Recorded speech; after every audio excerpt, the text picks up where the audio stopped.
El lenguaje visual. El lenguaje visual es un sistema de comunicación, así como el lenguaje escrito o el lenguaje verbal, y se utilizan básicamente imágenes como medio de expresión, creando así una infinidad de mensajes visuales. La función más importante del lenguaje es la comunicación, siendo una herramienta vital de cada uno de nosotros para llevar a cabo un proceso cognitivo, es decir, la interacción con lo que está en nuestro alrededor o en nuestro contexto. Casi todo lo que sabemos, aprendemos, identificamos, experimentamos e incluso creemos viene determinado por lo que nuestra visión experimenta o percibe. Es decir, nuestro sentido de la vista es el que más desarrollado tenemos y con el que más interactuamos entre nosotros y el mundo que está frente a ellos.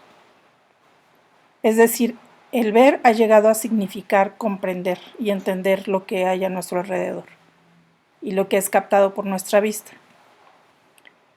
Es decir, la comunicación visual es un proceso de elaboración, de difusión y de recepción de mensajes visuales. Todos hemos en algún momento de nuestra vida elaborado un mensaje visual tomando fotos, lo hemos difundido, por ejemplo, en redes sociales, y hemos sido receptores o espectadores de un mensaje visual o de una imagen fotográfica. Hemos estado colaborando siempre en algún momento de nuestra vida en este lenguaje visual y lo hemos utilizado, es decir, nos hemos comunicado visualmente. Al crear mensajes visuales debemos de aprender a identificar, conocer y manejar los diferentes elementos que integran una imagen, en este caso una imagen fotográfica, y la relación que existe entre ellos. Estos componentes del proceso visual son la fuerza medular en cualquier imagen. El primero de ellos es el punto. Es la unidad mínima de comunicación visual, el elemento gráfico fundamental y por tanto el más importante, a partir del cual podemos identificar en cualquier escena su forma o donde nuestra mirada va a centrar la atención a través de reconocer un punto, ya sea por color o por forma o por textura o por volumen en una imagen fotográfica.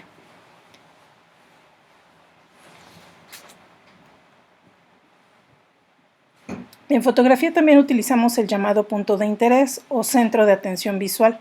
Es la zona donde nuestros ojos se detienen y revisan visualmente una parte de la escena. Es decir, nuestra atención se centra en ese punto y después se distribuye o reconocemos o recorremos todo el resto del área fotográfica. Aquí vemos ejemplos de cómo el punto está representado en diferentes fotografías, con diferentes elementos, ya sea con pigmentos de color, con burbujas, con la textura de las plumas de un pavo real o incluso cubrebocas colgados. La línea es uno de los elementos de diseño más importante y más utilizado. Como definición, se puede decir que la línea es el tramo que existe entre dos puntos.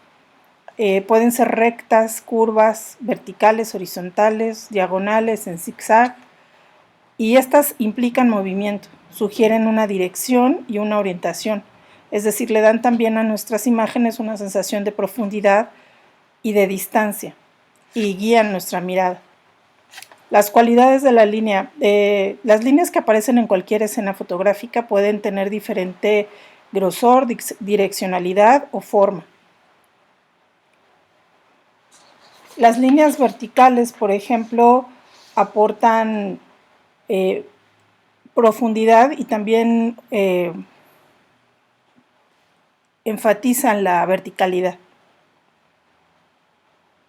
Las líneas curvas dan una sensación de belleza y gracia, aportan movimiento y fluidez a la composición.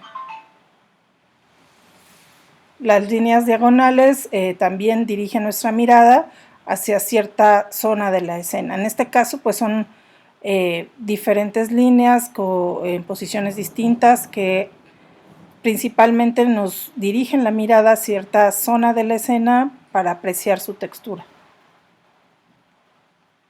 Aquí estas líneas inclinadas o diagonal dirigen nuestra mirada hacia un punto de fuga de la escena y le dan profundidad a la misma escena. No permiten que la escena se vea plana, sino todo lo contrario. Logran una sensación de lejanía y de profundidad en la toma. Las formas o figuras en la imagen fotográfica. La forma es un signo gráfico que tiene una superficie delimitada y una cierta extensión. También se le conoce como contorno, que es una figura delimitada que ocupa un lugar en el espacio.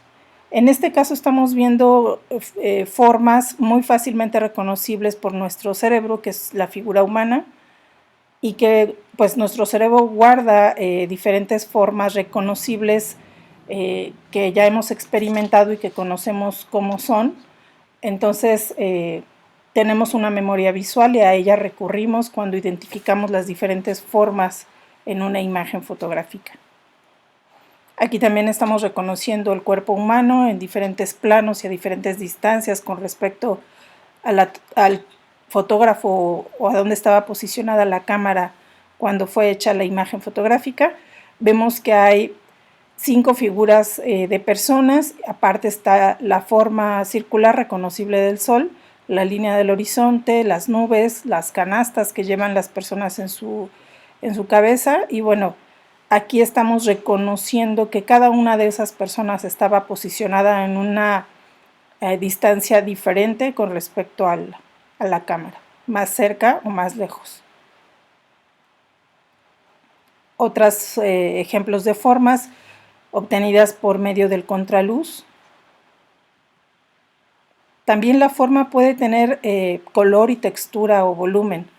No nada más puede ser representada de forma plana como un contorno negro o blanco, sino también puede ser que añadamos o que agreguemos en esa forma algo de información visual, ¿no? Como les mencionaba, puede ser color, textura, volumen. La dirección, aquí estamos viendo que las líneas son las que dirigen nuestra mirada hacia cierta parte de la escena. Hay líneas que nos dirigen de manera directa y aparecen muy reconocibles como la forma en espiral, la forma en S, la línea en diagonal que nos dirige la mirada y aparecen como tal esas líneas en la escena, o hay veces o ocasiones en que las imágenes, aunque no aparezca una línea tal cual, la vemos implícita en la imagen, es decir, aunque no esté trazada, nuestra mirada se dirige como en la foto del niño desde su cabeza, desde su rostro, pasa por su brazo, su pierna y llega a la pelota nuestra mirada. Es decir, hay una dirección en la escena. Aunque no haya una línea tal cual, nosotros la podemos recorrer esta imagen visualmente en esa dirección. En este caso, la forma reconocible de la flecha nos dirige la mirada o nos obliga a ver hacia dónde nos está indicando la flecha. En este caso, pues a la figura reconocible de la pequeña que está jugando en plena calle. Aquí las líneas que nos guían, las líneas en zigzag de la escalera, del barandal de la escalera, nos guían hacia la parte superior de la escena y nos hacen hacer un recorrido y nos dirigen la mirada hacia arriba, de abajo hacia arriba y de regreso. El color. El color es un elemento visual que va a ser muy atractivo para nuestros ojos, para nuestro cerebro y capta nuestra atención. Para que logremos obtener color saturado en una imagen fotográfica necesitamos luz. En este caso vemos que las fotos fueron tomadas con luz natural, con muy buenas condiciones y que el color quedó muy contrastado, muy saturado y bien pues representado en las escenas. En esta también vemos contrastes de color, es lo que aporta mucho a la composición fotográfica de esta imagen, y el contraste y la saturación de ese color, de esos colores, es lo que nos atrae.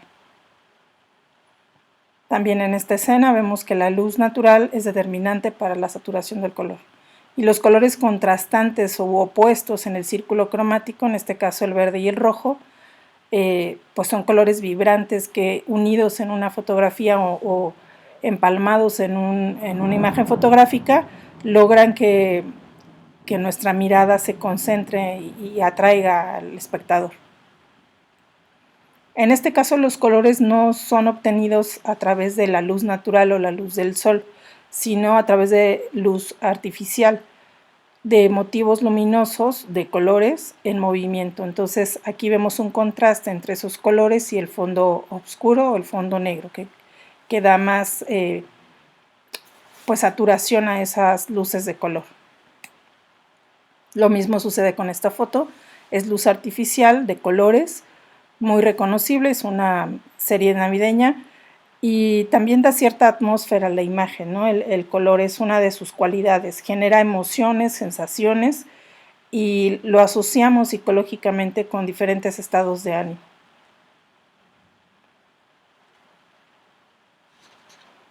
La textura es una cualidad en los objetos que nos da información acerca de la superficie de aquello que estamos fotografiando o representando en una imagen.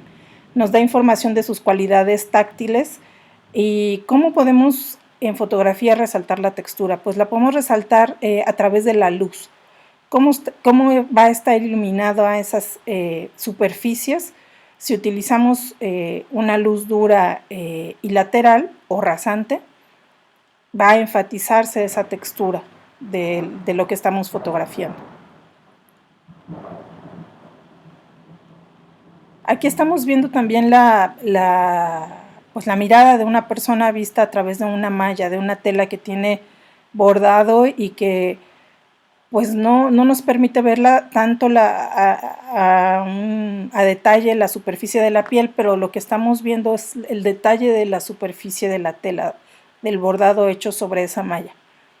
Entonces la textura que se está resaltando en este caso, pues es la textura de esa tela, de esa malla bordada, y es lo que se resalta en esta imagen fotográfica. Casi podemos sentir los bordados o los hilos que se utilizaron en esa textura y es precisamente gracias a la iluminación que se utilizó, a la dirección de luz, en que cómo llegó la luz a esa superficie y cómo a través de nuestra imagen fotográfica estamos resaltando esa cualidad de aquello que estamos viendo. En este caso, pues es la textura.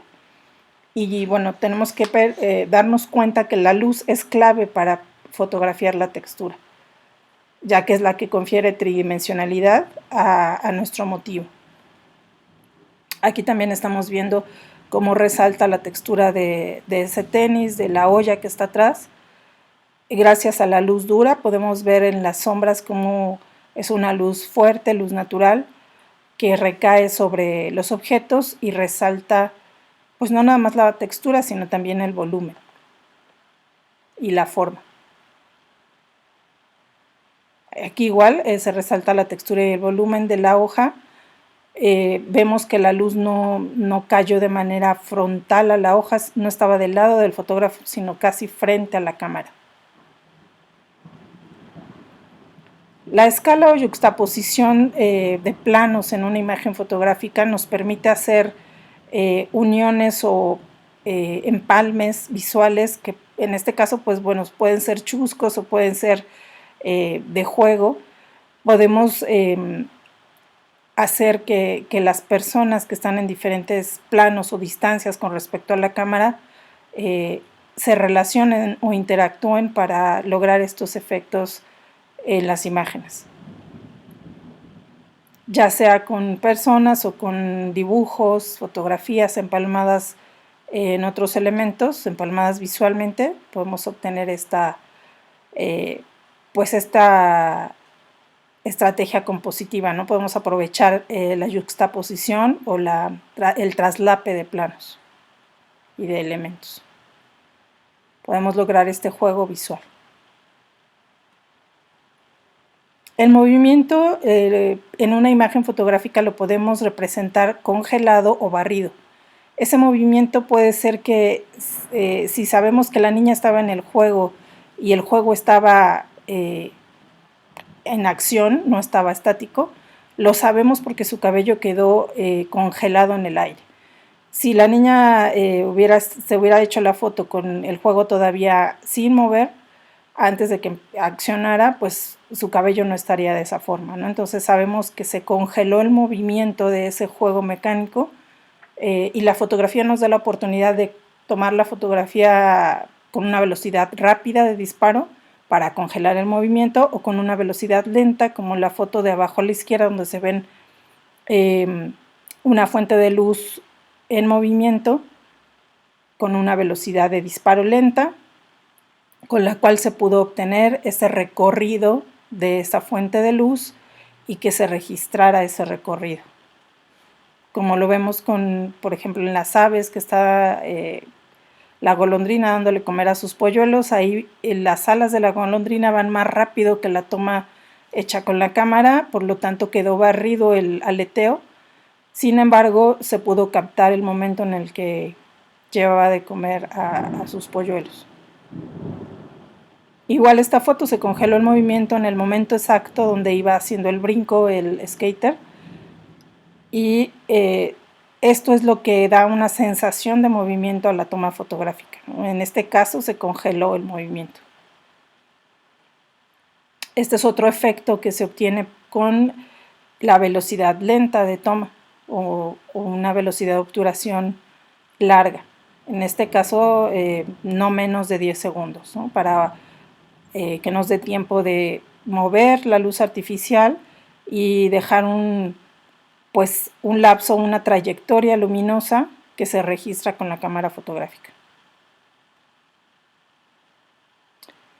El tono. Aquí estamos viendo imágenes fotográficas con un solo tono, en este caso escala de grises, las dos de la derecha, y la de abajo a la izquierda, la del paisaje, es casi monocromática, es decir, con un solo tono, pero esa información que vemos abajo en el paisaje, en la zona de pasto, en la zona verde, nos dice que no es una foto en blanco y negro, que era en color y por estar el día nublado, bajo esas condiciones climáticas, el color quedó muy poco saturado y fue casi una foto carente de color o en blanco y negro.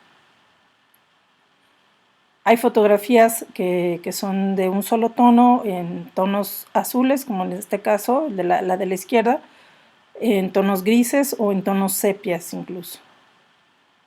El volumen, al igual que la textura, se puede representar gracias a la posición en que pongamos o en la que estemos con respecto a la luz que va a iluminar el sujeto u objeto a fotografiar, que también nos favorece al volumen que la fuente de luz esté en una dirección lateral o rasante. Si la luz llega de forma frontal al objeto, va a aplanarlo. Y pues una foto plana no llama la atención a nuestros ojos o al espectador. Entonces debemos de intentar o de revisar que ese objeto o ese sujeto aparezca con 3 dimensiones, ¿no? Que no esté plano, que se parezca lo más posible a la vida real, en cómo está en la vida real, que en realidad no son objetos planos los que estamos viendo, son objetos con volumen, y gracias a la luz vamos a poder resaltar ese volumen, que va a generar sombras, que va a generar áreas más iluminadas y áreas en sombra, que nos va a decir visualmente que ese objeto no era plano. Y en este caso, pues no nada más no era plano, sino aparte tenía textura, líneas están representadas, también el punto podemos identificarlo aquí, la forma, igual en esta imagen fotográfica.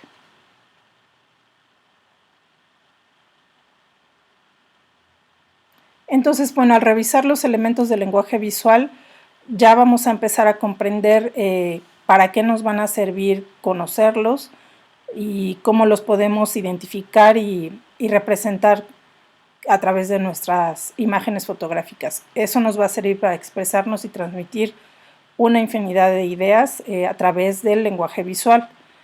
Lo importante es que reconozcamos estos elementos a través de nuestra cámara, los capturemos y queden representados como a nosotros nos interesaba que quedaran.